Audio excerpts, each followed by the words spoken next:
Hello, I'm Dango Rose. Welcome to the Mountaineer Podcast, where everybody's listening. The Mountaineer brings you the latest news of the Peak to Peak region, in print, online, through our podcast, social media, and special publications. Now, listen in to the latest news of the area with our local journalists.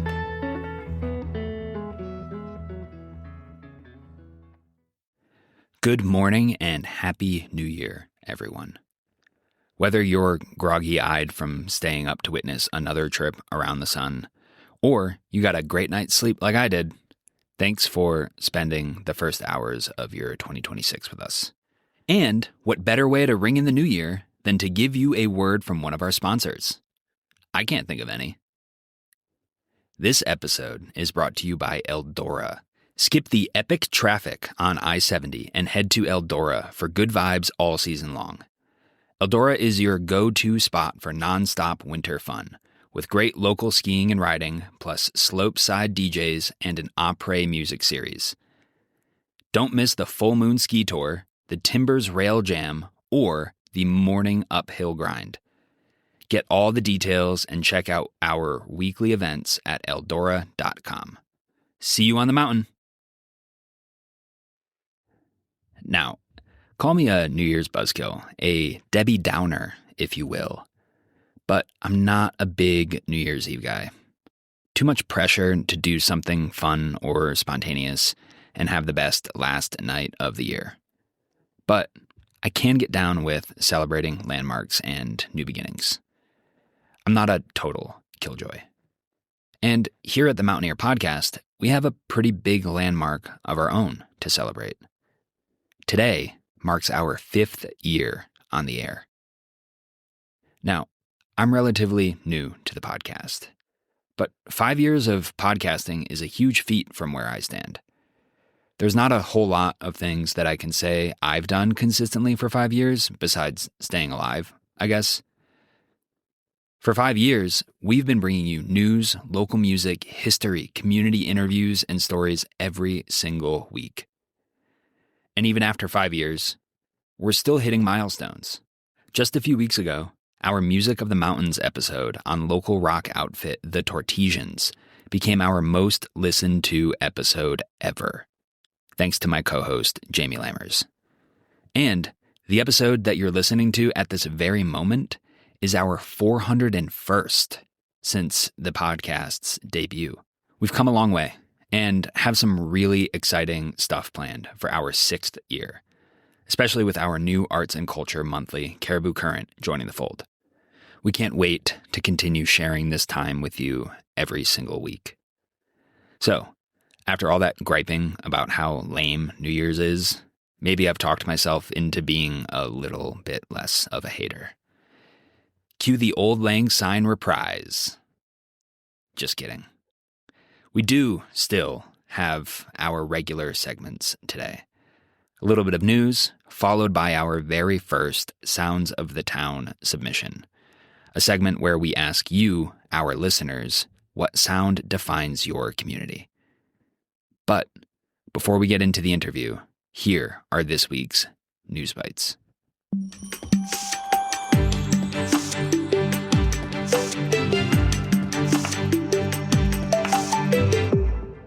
Last week, a small fire in Fourmile Canyon scorched 3 acres before being quickly contained, but not before hundreds of residents were forced to evacuate.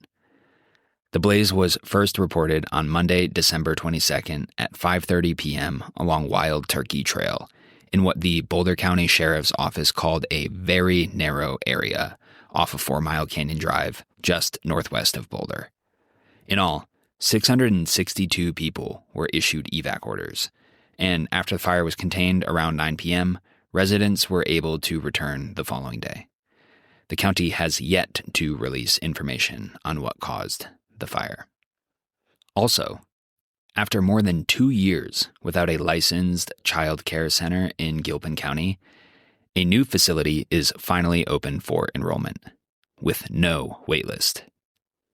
Gilpin Mountain Kids Early Learning Center is officially welcoming families. The space provides care for infants all the way up to 6-year-olds, with space available across all age groups. The nonprofit formed, in part, to fill a gap in childcare services that emerged with the closure of Eagle's Nest in 2023 due to financial struggles. County leaders hope that the 501c3 model will help the new center with long-term planning and avoid the pitfalls that forced Eagle's Nest to close its doors. And finally, this one's more of a shout out to all the great end of the year reports our community watchdog reporters Mindy Leary and Chris Kelly put together. Mindy and Chris slogged through government meetings and public hearings all through 2025 to give you exhaustive recaps on what your elected officials did and didn't do. Pick up this week's paper or head to the mtnear.com to catch up on all the city and county government happenings that you might have missed this year. For today's main segment, we're bringing you the first edition of Sounds of the Town, featuring an interview with Eldora resident David Hallock. A few months ago, we asked our listeners to send us what sound reminds them of their peak-to-peak town or neighborhood. Could be anything. Wind, construction noise, your neighbor's noisy dog. Just tell us why it defines your home. David reached out to me a few weeks back to talk birds, and why a very specific species reminds him of his summer home near Boulder Creek, just outside of Eldora. He's a conservationist with his ear trained to the ground, or, in this case, the stream. I've studied birds for a long time, and if you study birds, you're aware of every sound around you. And I mean everything, non-bird sounds. When you're hiking, what sounds is your clothing or your day pack making or your stuff like that, always kind of being aware. So I tend to have my ears open more than my eyes when I go out for a hike. And so I live actually in Marysville, which is Eldora's suburb. You get to Marysville maybe about a quarter of a mile right before you enter Eldora. And I think people in Eldora would probably rate the stream and maybe the wind as the two things that give kind of most of the background sound in town. But the stream itself, and then within the stream is a certain bird called the dipper or the water ouzel.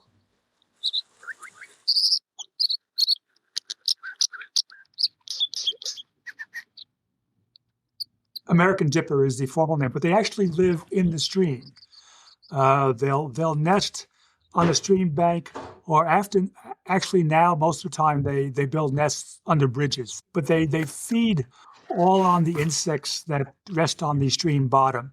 They actually can fly into the water and see and pick out insects.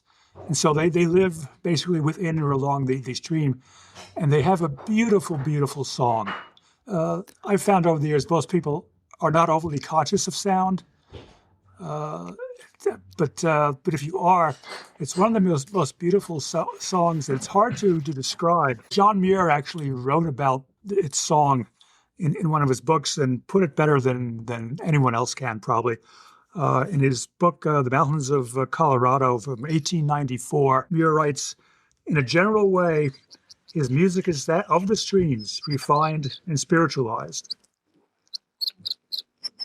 The deep booming notes of the falls are in it, the trills of rapids, the gurgling of margin eddies, the low whispering of level reaches, and the sweet trickles of separate drops oozing from the ends of mosses falling into the tranquil pools."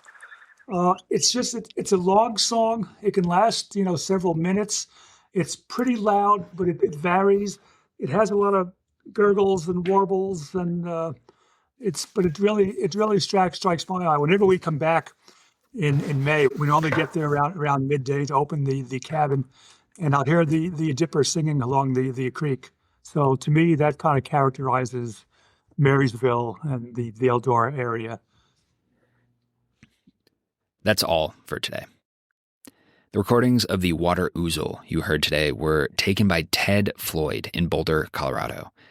We pulled the sounds from Xenocanto, a citizen science database where you can find various wildlife and bird sounds from just about every corner of the planet. Pretty cool stuff if you're a bird person. Thanks to David, who is probably enjoying somewhat warmer weather in his winter home in Arizona at the moment, for being a part of our very first Sounds of the Town rendition. We were genuinely so excited to get that first email, so please keep them coming. We always love to hear from you. If you have a submission, tip, or just want to get in touch, shoot me an email at tyler@themountainear.com. You can also find my email in the episode show notes. Happy New Year to you all, and thanks again for tuning in over these last 5 years. I'm Tyler Hickman, and now we can cue Old Lang Syne. Just kidding. Again, sorry, I couldn't resist myself. Instead, here's some more bird noises. We'll see you next time.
And that's it for our show. Subscribe online to get more access to more news, weekly updates to our community calendar, and a link to our YouTube channel by visiting themountaineer.com. Be sure to use the coupon code PODCAST when subscribing for a 10% discount, only available to our listeners. If you are in the local peak-to-peak area, be sure to pick up a print edition of The Mountaineer at a local business.